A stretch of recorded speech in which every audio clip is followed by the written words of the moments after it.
కంటికి రెప్పలా కాపాడాల్సిన కన్నతల్లి కాలయముడుగా మారింది. నెలన్నర పసికందును అత్యంత కిరాతకంగా గొంతు కోసి హతమార్చింది. సభ్య సమాజం తలదించుకునే ఈ దారుణ ఘటన మధ్యప్రదేశ్లోని ఇండోర్లో చోటు చేసుకుంది.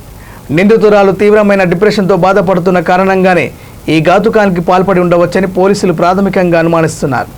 ఇండోర్లోని ద్వారకాపురి పోలీస్ స్టేషన్ పరిధిలోని హైర్కేడి ప్రాంతంలో సన్నీ సోలంకి, నేహా దంపతులు నివసిస్తున్నారు.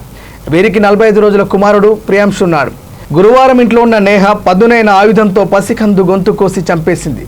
ఆ తరువాత ఏమీ తెలియనట్టుగా బయట బట్టలు ఉతుకుతున్న తన ఆడపడుచును పిలిచి బాబుకు ఏదో అయిందంటూ కేకలు వేసింది. ఆడపడుచు ఇంట్లోకి వచ్చి చూడగా ప్రియాంశు రక్తపు మడుగులో పడి ఉండటం చూసి షాక్ గురైంది. వెంటనే కుటుంబ సభ్యులకు, చుట్టుపక్కల వారికి సమాచారం అందించింది. వారు పోలీసులకు ఫిర్యాదు చేశారు. ఘటనా స్థలానికి చేరుకున్న పోలీసులు తల్లి నేహ చేతులపై రక్తపు మరకలను గమనించి ఆమెపై అనుమానం వ్యక్తం చేశారు.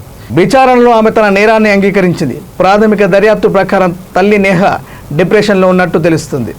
అందుకే ఈ దారుణానికి పాల్పడి ఉండవచ్చు.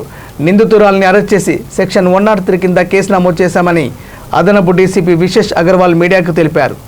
నేహ మానసిక పరిస్థితి సరిగా లేదని, గతంలో కూడా బాబు గొంతు నిలిమి చంపడానికి ప్రయత్నించిందని బంధువులు చెప్పినట్టు పోలీసులు వెల్లడించారు. ఈ ఘటనపై పూర్తి స్థాయిలో దర్యాప్తు చేస్తున్నామని, ఆమె మానసిక స్థితిని కూడా పరిశీలిస్తున్నామని పోలీసులు వివరించారు.